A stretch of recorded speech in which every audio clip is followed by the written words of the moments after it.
going on, guys? In this video, I'm going to show you how to do dropshipping in 2020. I'm going to be answering your biggest questions around how to test, how to scale. Is dropshipping dead? Can I still get in? Is it too late? Because a lot of people are worried that they're not going to be able to make money, or that they haven't made money, or that it's not even worth starting. And I'm going to show you the actual truth about that with some real numbers, okay? I'm also gonna give you my exact strategy and what I'm doing that's working extremely well to get 2 to 4 ROAS with a winning product, even as you scale. So stay tuned till the end where I break that down. All right, guys, so let's go over how to win in dropshipping in 2020. I'm gonna go over everything you need to know to win this coming year. The game has changed, has not changed that much, but these are the most important lessons I've learned since I've been in this dropshipping e-commerce space for several years now that have allowed me to be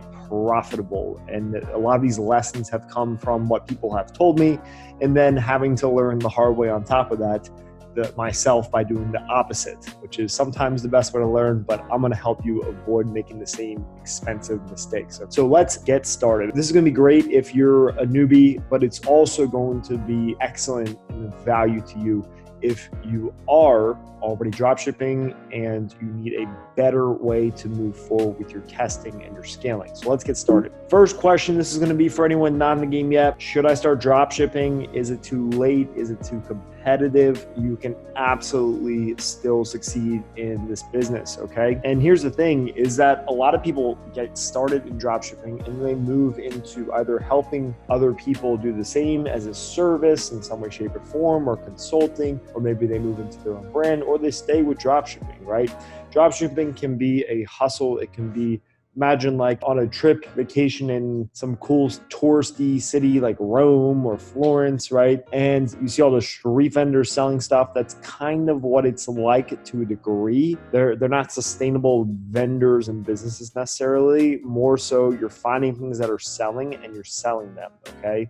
Because very rarely, unless you move into like a private label method and then branding, which is definitely possible, you're going to be selling what sells, and then you're going to be moving on to something, which is totally fine too. It's just a question of what you want to do. But either way, the skill set you develop, the business principles around how to make something more attractive to the customer, how to make here of a higher value, how to actually measure conversions, right? So even if you don't stay in dropshipping in the long run, I still believe it's worth, if you want to learn business, if you want to maybe make this your business, it is absolutely the best time to get started. It's easier than ever, which is a twofold, right? Because on one side, it's easier for you to get going and started, but so it is also for everyone else. So it levels out the playing field. So you have to find ways to differentiate and to remain profitable, especially if ad costs rise and more people are advertising, which I'm gonna show you how to do, right? So here's what you need to know. There are a lot of gurus, a lot of experts, a lot of courses.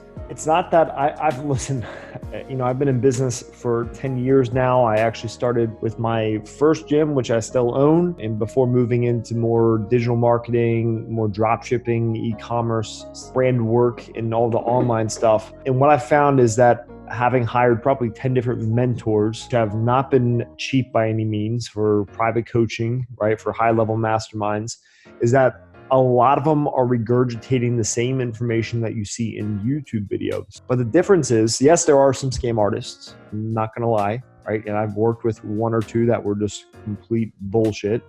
But I've obviously learned from those experiences and have a better judgment around who I take on as a coach or a mentor, right? And let's just talk about Tai Lopez for a second. So he doesn't really have anything breakthrough when it comes to knowing what to do. He's more regurgitating information or bringing in other experts, which is cool too. But I actually did not like him at all until I attended an event about a year and a half ago. And it was a lot of legitimate entrepreneurs, a lot of legitimate business owners there, and really amazing speakers. And he was one of them. And I was not excited to see him speak. But then over the course of the weekend, I saw how he had positively inspired and influenced all these people around me, a lot of them younger, early 20s, to go out and pursue something they care about. Just a little side note, whether or not you like Ty, the simple fact that he has inspired people to do something besides settle for a job they hate is really freaking cool. Point number 2, the value you're gonna get from a coach is not necessarily in the information. It is typically gonna be in the perspective, in the experience, right? So they're never gonna give you the silver bullet, right? And I found that to be the most valuable asset you can take from working with a coach. A lot of the courses are going to have the same information, maybe just a different angle, a different take. Like I actually break down what we believe to be the best way to test later on, so make sure to stay tuned for that. And it's just another way of doing it, right? And that's something you can find in the course. A lot of courses are worth it. Couple $100, you learn a new technique that makes you a couple $100. Totally worth it then, right? But don't jump into every coaching program and mastermind you get your hands on, because you're going to be wasting a lot of time and money unless you have a goal of networking, building relationships, and building connections. That's where a lot of the value is going to come from coaches and mentors, okay? But when you're in the right group, which is built on the right principles around whatever the course takes place to, right? Having that support, the accountability that goes with that from the community, right? So, I'm in one of the masterminds I'm in is we've got a WhatsApp chat, which is awesome. It's like 40, 50 people, and they're all super active, and we all just share concepts, ideas, answer questions. Like that's super cool, right? Just a little side note, you don't need to hire every coach and mentor that tries to push a high ticket sale on you, right? And ultimately the only way to learn is again the game, but I do believe it's going to come best from a combination of all 3 of these. The courses, which is the actual playbooks, right? The strategies, the tactics, the coaching or mentorship, because of the connections, the support, the accountability, community, and the perspective from the expert in that group. And then also doing it. So what to expect when getting started? Once again, this is one of the last pieces for our newbies, okay? So what you're gonna find is that when you're starting out, typically you're going to have to test 30 to 50 products before you really find a solid winner, because you are learning how to gauge what a good product is, you're learning how to read data, you're learning what to put your focus on around making something sell, making something convert, right? So sometimes you'll get lucky and you'll knock out of the park in as quick as your first 10, 20 products. I know a guy that's crushing it.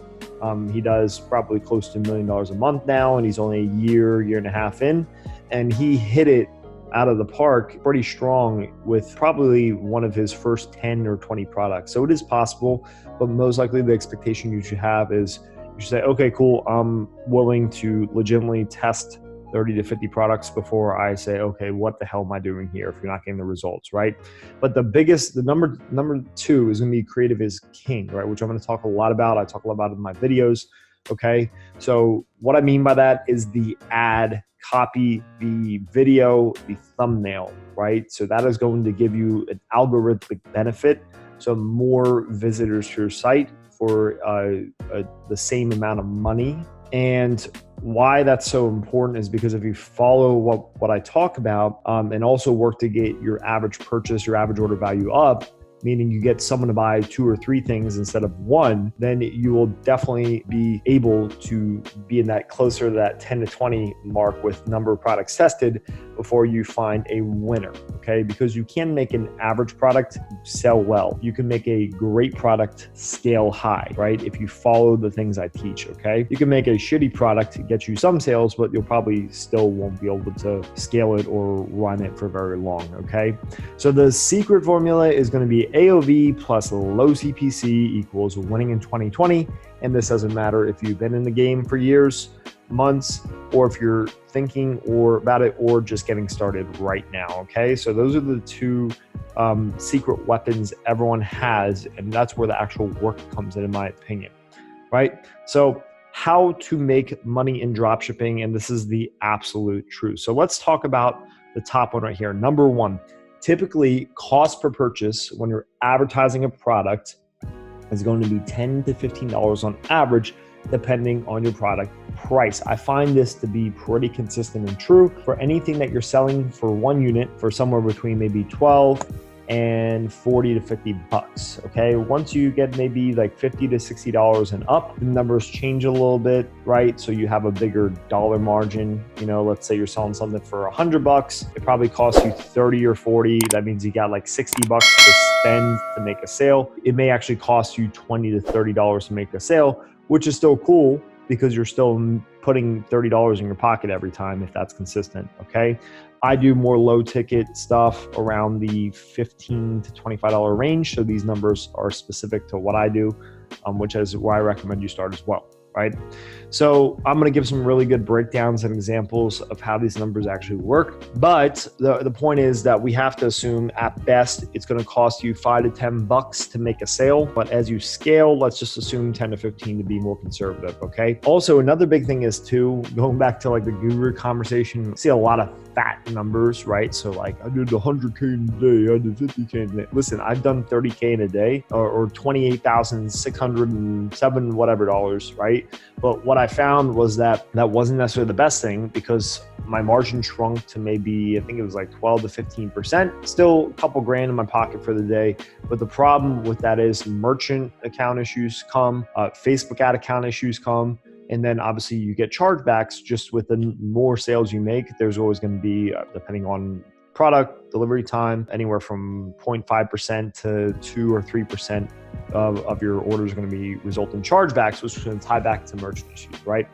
So revenue does not always equal profits, okay? And there's a lot of people that put up big numbers, but how much did they have to spend to make that number, and were they actually profitable, right? So the way to win now is to get a $30 to $40 average order value per sale, right? So meaning you get the average visitor to your website to spend somewhere between $30 and $40 at minimum across an average of your orders. Meaning, yes, you can have some people that buy one of the thing, but you need a mix, a blend, 10 to 20% of your buyers to take you up on that second or third product offer. Okay, meaning you get the average person in your store spends 30 to 40 bucks. Okay, super important. I'm going to give you some examples specifically of how that breaks down. And the reason why is because ad costs are going to increase. And remember, as you scale, as you go up in total amount of volume of sales, typically your margin is going to shrink. So you want as big of a margin as possible as you move forward. Okay. So here is how to test in 2020, whether you've been running, or you're just getting started. I recommend you spend a lot of time doing product research. I actually spend probably half of my time, if not more, doing actual product research, not so much like tweaking my ad accounts and all of that jazz, right? So what I recommend you do is once you have maybe 20 to 40 products you like, you invest a good amount of time into testing 3 to 5 of them at once, okay? You're going to want to separate out one product per ad account. Reason why is because Facebook can shut you down at any time for pretty much any reason now. It's gotten better over the past month or two, but ultimately you should not be surprised if randomly your ad account gets disabled, even if you're running a legitimate product that does not break advertising policy. Okay, so just diversifying your risk, right? The next thing is that you want to focus on creative testing to cut down your CPM. CPM is what it's going to cost you to have 1,000 impressions in the newsfeed in front of people, right? And then your cost per clicks down as well. Well, ultimately increasing the percentage of people that click on your ad. In layman's terms, you want it to cost you about 50 to 70 cents to get someone to click on your ad to get to your site. And I'll show you a little kind of case study of why, okay? So focus on what you see there in the red. Focus on the cost per link click, the add to cart percentage, the percentage of people coming to the page that added to the cart, and then the percentage of the people that come to the page that actually make the purchase, right? So just to give you some numbers, I didn't put them on here, but on the very low end, you want to see like a 3 to 5% of your visitors actually making the purchase, but ideally a 5 to 8% would be money, because that gives you more cushion to test, back-end upsells, to obviously get more people in the funnel so you can present additional offers to them and make the average order value higher while having your cost to make a sale low. Okay, but ultimately what matters on the front end is, on the top of the funnel is how much it's costing you to make a sale, right? So you should have a target, if you're following my formula, of 5 to 10 at best, but really like hovering in that 10 to 15, conservatively speaking, okay? Here's a simple example. Let's just say you got your great product, you've got great video, great ad copy, everything is working really well, and it's costing you, when it's all said and done, 50 cents per click, right? And let's say that you get 100 visitors in a whatever 1 or 2 day span, okay? That means you spent about $50. And then let's just assume that 5% of your visitors actually make a purchase. So if you have 100 people come to your store, 5 of them buy the thing, right? So do the math. You spent $50 in ads, you had 5 sales, you made $10 cost per purchase, right? So it costs every $10 you spent, you made a sale. Not a bad deal, right? And let's just say right here, you sell the product for $20 plus $5 for shipping. So the transaction resulted in 25 bucks, right? 25 bucks came your way, and your cost of the product is $4. So let's just say I'm selling a foundation product, right? Some type of cosmetic, okay? And it cost me $4, and then it's gonna cost me $2 on top of that to ship the thing. So my total cost, I have to assume, is gonna be $6, right? To send, if you come to my store, you spend 25 bucks with the shipping in there, you're expecting your foundation. It costs me, the seller, about $6 to actually get it to you, right? But let's not forget, we spent money on ads to make the sale, and our average cost per purchase, the average amount of money we have to spend on ads to get a sale in return, is gonna be about 10 bucks. So that means a total of $16 between the product cost and the ads leaves us with a $9 net profit. Great, awesome. That's really, those are solid numbers. 9 out of 25, that's gonna be a 36% margin, which is really good. But realistically, on average, you're gonna have duds, meaning ad sets that don't perform, campaigns that don't do well. So it's not as good as it sounds, because we're talking with a limited data set. And realistically, that's gonna be closer to probably 20% if everything is doing well, right? But here's the thing, this is actually a problem. On paper, that actually does well, but in reality, it's gonna be a problem because Facebook is never like this, right? Typically, it's gonna be a nice, beautiful wave. And you don't want the bad days to offset the wins and profits you make on the good days, right? If you're 20% net margin one day, and then you're negative 5% the next day because your margin's slim. Let's say it was $15 for the product versus 20, right? So that profit's only like $4. You don't want that margin to shrink, and you're just basically like break even forever, right? Because you win some days and then you lose money, and then you win money and then you lose money. You want to have a big enough margin. You want to get the cost to make a sale down, and then the average ticket size up. Make sense, right? So think about, like, here's a good example with like McDonald's. They get most people to take the fries, which is like another, I don't know, I never go to McDonald's, but let's say it's $2, right? So let's just say they got their advertising costs to get people in the door for an average of $5, and then they're selling you the supersize meal with the fries. It's going to come up to 10 versus 7 without the fries. So let's just say they have a bad day and less people come in, where their average cost to get you in the door goes up to $7 or $8, but they're still getting most people to take the fries. They still got another $2 in margin, right? I know I just threw a lot of numbers, but I hope that makes sense. Okay, you want a cushion, right? Because there will be bad days. Okay, so let's talk about how to do that. So first and foremost, you got to get your cheap clicks. Okay, how do you get cheap clicks? You have a really badass ad in combination of video, copy, and thumb. Okay, and then obviously a good consistent conversion on the page, but most importantly, your cheap traffic. Okay, and then on top of that, you have the average ticket size high enough. You get most people taking fries with that. Okay, so this is kind of what I went over a second ago. You're more likely to lose money or break even versus ride profits, right? So let's just say your cost per clicks are like $2 a click, and then you're also not getting a lot of upsells. You're probably going to break even or lose money because it's going to be very expensive to get people to make a purchase. So maybe it's 20 to $25 to make a sale, whereas the average sale is only $25. So you're like maybe break even if you're lucky on a bad day. And then obviously every good days, cost per purchase comes down to like $10 in ads, and then you get your margin. But you don't want those 2 days to just cancel each other out. Okay.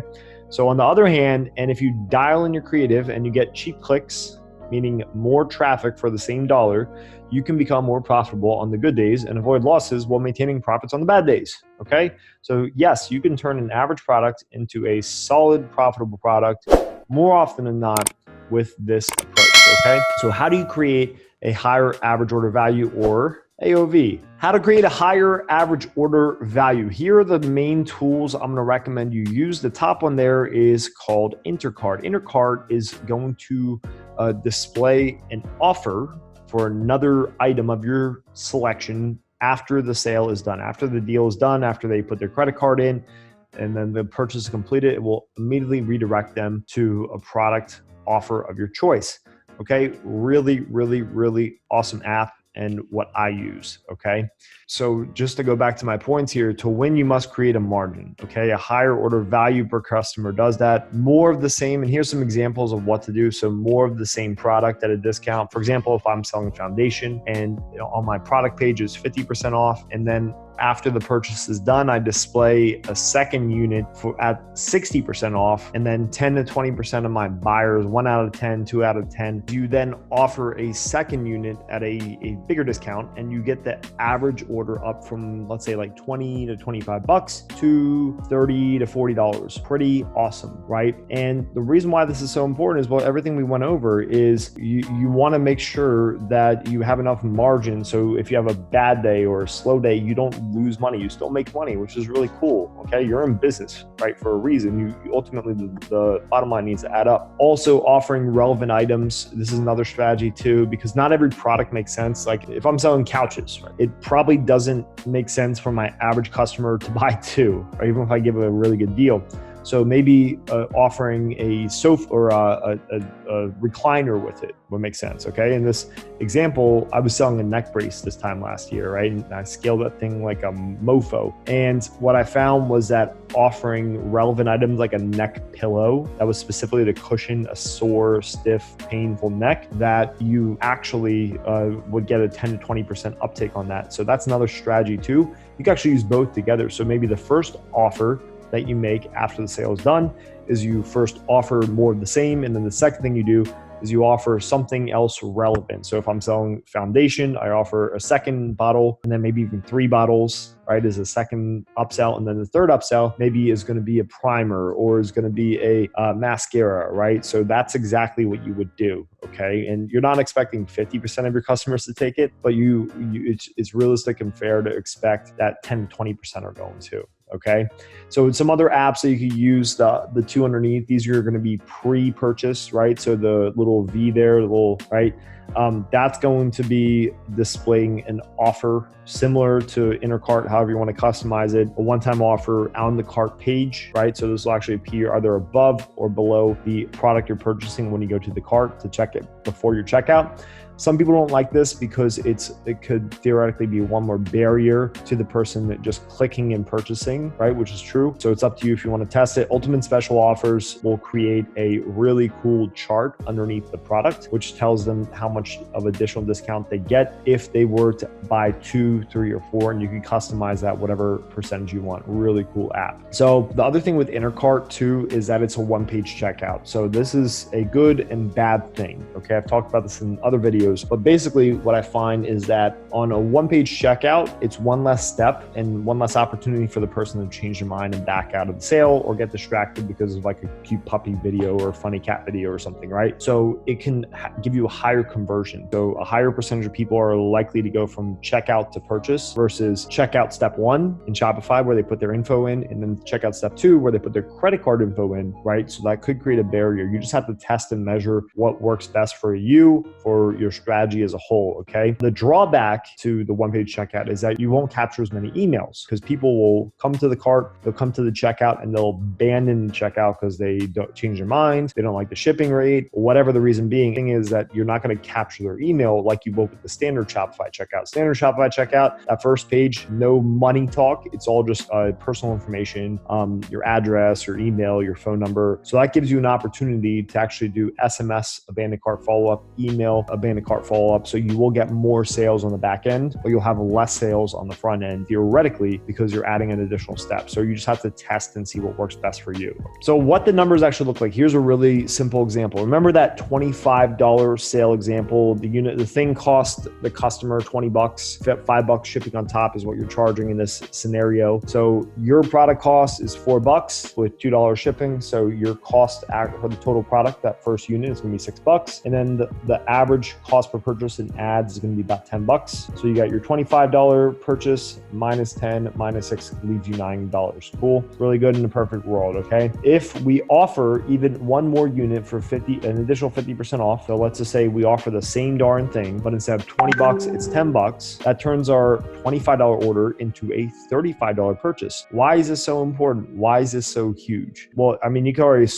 kind of figure it out. You're getting more money from the same customer than you would had you not done this, okay? But here's how the actual numbers break down. So that now, I said 36. I don't know why I said 36. Whatever, we'll roll with 36. It should be 35, okay? So 36 order value from the person buying 2 instead of 1 of the same, okay? So the product cost per unit is $4. That's 8 total plus 2 for shipping equals $10 in product cost. Remember back here, it was costing us $6 because there's only 1. Here, they're buying an additional 1, but we're not paying for shipping twice. We're just paying for the second unit. So that brings our product cost to $10. So our cost went up $4. Gross profit went up $10, right? So you added another $4 in your margin. Pretty sweet. So now, same cost to make a purchase, $10 in ads. Okay, that obviously doesn't change because we just offered more after the sale was done. And now our 36 should be 35. Our $36 order minus your $10 product cost. Remember, $10 now because they're buying 2, minus the $10 for ads. Okay, it didn't change. Leaves you with $16 in profit. That way, if you have a crazy day where your ad cost creeps up to $20 per purchase, now your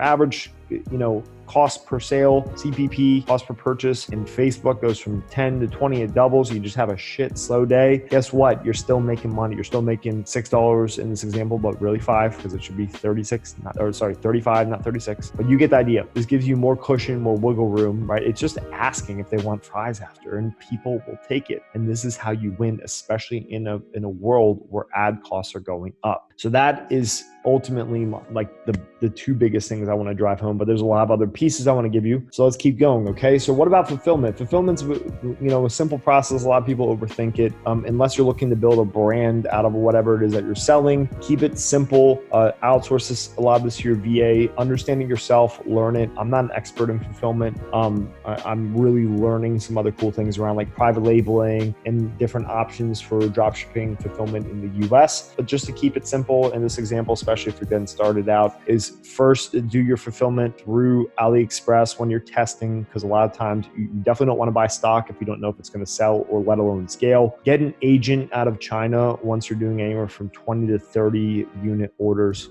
per day. Like for example, our supplier has an app. So I literally just make sales, I run ads, I make sure my VA is doing the customer service, and they're constantly pulling the orders from my store, fulfilling tracking numbers and automatically plugging them back in. So I don't even need to punch back in tracking numbers like through an app or something. They do it all for me. A lot of times too, once they see you're doing 50 to 100 units or more per day, you can then go to them and say, hey, look, I want to buy stock. What type of discount can you get me? Or hey, look, I don't want to buy inventory, but I want you to give me a better price because you're saving money. Because let's be honest, if you're doing 50 to 100 orders a day, they're definitely buying in bulk now.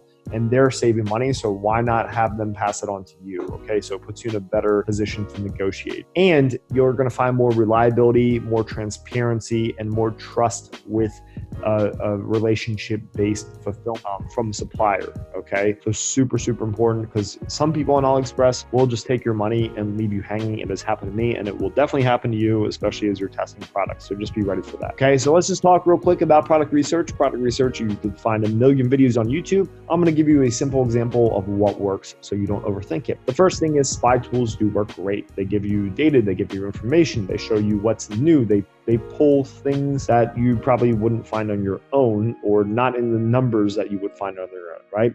So Ad Spy and Dropship Spy are great tools. There's new ones coming out every couple of weeks, but these are basically going to allow you to filter by criteria the dates, the amount of likes, comments, shares, if it's video, if it's an image ad, if it's only on Facebook, if it's on Instagram, if it drives traffic to ClickFunnels, if it drives Shopify. These are going to give you a lot of products, and I actually don't necessarily use these tools to find products. I use these tools to find the stores that are good at finding the products, right? So let's say I see a cosmetic pop up that's new, someone's already pushing like 2 to 3K a day within the first week with it. Probably that's one of the that could identify as a potential winning product. So I'll go to their store, I'll take their store, and I'll add it to my list of stores that I check up on, right? So that brings us to number 2. Having a list and a resource of stores is super, super important. The reason why is because you're going to want to go back to those stores on a regular basis and see what else you're adding, right? Because if you're going to sell a product, you're probably got to add it first. So maybe you add it today, but you don't actually start running ads for it for 3 days. If I see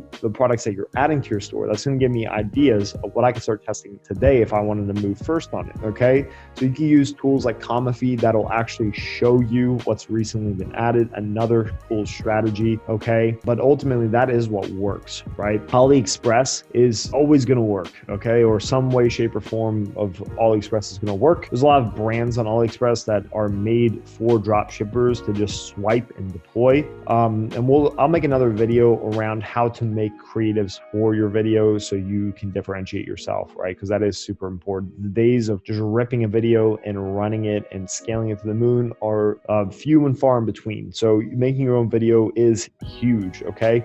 But AliExpress is great because that's where the new products actually get added first. Taobao as well, if you speak Mandarin, or I forget which version of Chinese language it is. Taobao, AliExpress are going to get products, and then those products are going to appear there before some guy grabs it, puts it on the store, and starts testing and scaling, right? So those are going to be your tried and true methods. Searching in Facebook in the search bar for key phrases like "get yours now," "free shipping," "get it today," 50%, whatever you want, and then looking at videos and recent posts is going to work as well, okay? But let's talk about the best niches, right? So in my opinion, cosmetics and skincare, that is going to, in health, beauty is always going to crush, okay?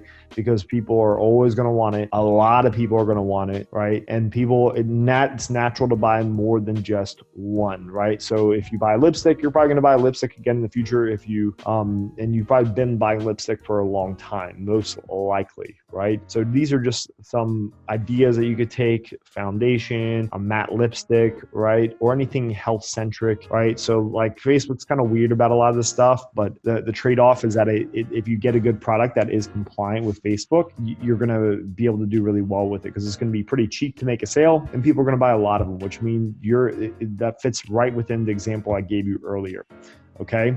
Next thing is health products. So I mentioned the neck brace I was selling already. That's solving a physical problem, like someone's in physical pain. There's a lot of motivation to get out of physical pain. So anything that improves someone's quality of life is really good, or their confidence. Okay. And that's why the skincare, beauty, supplements kind of space does well, right? Another thing I found to work really well, some of my other winners have been like the multifunction mop. If you've ever seen, I forget what, the Wizard mop spray, right? So it was like a multifunction, it was really easy to clean up. It had a spray feature, so you you didn't need to wet the floor, wet the mop, right? And then cleaning the mop actually was really simple. Another one that did really well for me, which is kind of like that multi-function home-based stuff, is the hanger. There was this hanger that would expand out, and it was basically one hanger that turned into 4 and then would collapse down, and then you save closet space, which is really cool. And I was selling like $80 average order value with freaking hangers, right, which cost me pennies. So I found these 3 home tools. When I say tools, I don't mean, you know, screwdrivers and hardware. I mean more like multi-function home-based products. Okay, so those are the 3 niches that I focus on that I recommend you do as well. Tips for testing: keep it simple. There's a lot of hacks out there that will get you cheaper traffic, but most of the time they don't last long. So there's a lot of hacks out there that will help you cut your cost to advertise down, but typically they're gimmicky, they're short term. Focus on the fundamentals that we talked about, having a killer creative that gets a lot of people to click on the ad, which brings your cost per click down. Okay, and then once you have that, then here's how I recommend you test. Once you have your best ad, start with 20 ad sets, do 1 interest per ad set, and then $3 a day daily budget per ad set. Very simple. What you're looking for is add to carts going into your 3rd and 4th day. I usually kill an ad set. If there is, what you're looking for is about $10 in ad spend for the low to medium ticket items. You're going to want to kill the ad set if there's no add to cart. And then if there's no purchase by $15, $20, depending where your actual product price point is, then you want to kill it maybe a little bit higher if you're selling something $40, $50, $60. Okay. So here's an example of, I relaunched one of my current winners, and it obviously is a cosmetic product. From the interest, you can see my secrets, right? I guess you could still say we're testing with this, although I'm just repeating the process to show you an example. But basically, I did a creative test first. I skipped a creative test. I went straight into our interest testing in a new ad account with one of the creatives that has done well. But basically what you see here is very simple. This is spent almost $10 per ad set. So this is day 3 going into day 4. And what you're finding is that there are a lot of ad sets. Out of 20, over half have had add to carts. There's a pretty solid click-through rate, about 2%. Cost per click's a little bit high, but that'll come down as we continue to test new creatives. And then I've had multiple purchases on multiple interests. So these are like hot signals to keep pushing this product. So at this point, I would move into scaling. So how do we scale? Options for scaling. I'm going to give you 3 quick examples, and looks like I forgot to erase a W there for some reason, but I'll explain all 3 of these. So the first one is going to be, I'm jumping ahead a little bit here in the process. You could always ask me, drop a comment below or shoot me a message if you have any questions about this. But options for scaling. So open targeting plus expanded interest tends to work really well. What I mean by that, well, let's just say that your product does really well, like you saw here, and these numbers keep up. You could jump straight into your open targeting. Open targeting is literally what it sounds like. So you're targeting no one, you're targeting everyone. You're picking a region. So let's say we're doing US, and all we check the expanded interest, and we do not input a lookalike, a custom audience, or a interest. And I just go open targeting and run it. And this works well, starting with $500 daily budget ad sets. You do want kill rules in place. I'll make another video about those later just to manage it, but this will require some manual monitoring to make sure you're actually not losing money, right? Because it's painful to lose money, especially when you're spending $500 a day in multiple ad sets. The second way to go is, if this presented itself like this and continued, I'd grab 3 to 4 of my best interests from what you just saw, and I plug them into a CBO at $100 a day, and I do $10 minimum spend per ad set. So I balance out the spend and it doesn't just blow the budget in one ad set. CBOs are working better and better and better and better, and I was probably one of the late adopters because I freaking hated them. but they are working extremely well, and I encourage you to use them. So $100 a day CBOs, and you could do your top 8 divided into 2 CBOs. So 1 through 4 goes into CBO 1, 3 or 5 through 8 goes into CBO number 2, $100 a day each. And what you want to do is you want to do budget increases if they show great results, right? Number 3 is jumping into bigger budget CBOs, somewhere between $250 and $500 a day. I do this less often. I prefer to work up my CBO budgets or go straight into the open targeting, expanded interest, $500 dailies, kind of like a method in between. But all of these work once you have a great product with a great creative and you have your upsells dialed in A lot of things you can do in between to work the product up a little bit slower. You can test more interest. You can move into lookalikes. It's really up to you. I'm just giving you things that have worked for me. So question, do we duplicate or bump budgets? Here's what I found, and this is the simplest way to explain it. I found that duplicating big budget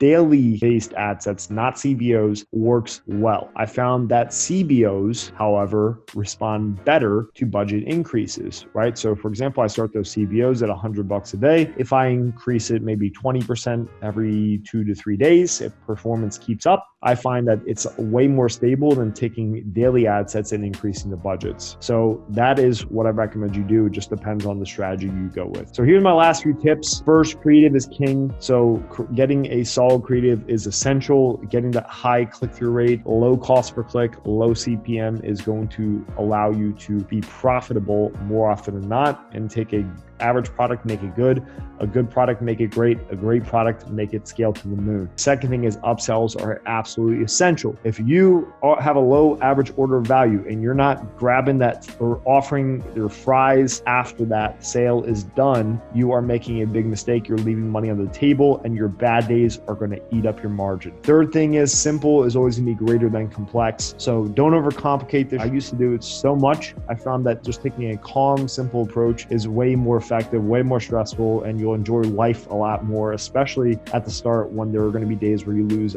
money, especially when you lose a lot of money, which will happen at some point, okay? Always test for new winners. So this is a big mistake a lot of people make, is they have that one product they're scaling and they neglect their testing, okay? You could test for as little as 40 to 60 bucks a day. There's no reason, especially when you're profitable with one product and you're scaling it 5 to 10K a day, 20 to 30% of that's net margin. There's no reason why you can't reinvest $60 times 1, 2, or 3 to test additional products so that you can have something to move to, because dropshipping is more volatile than having a brand or a traditional business, right? So the product will die off at some point. You don't want to be left with your pants down when this thing dies off and you got to start all over with no cash coming in at a profit, right? So I always recommend you continue to test. Also, when you go to scale, spread out across multiple ad accounts. Maybe go for $500 to $1,000 spend per ad account and multiple ad accounts.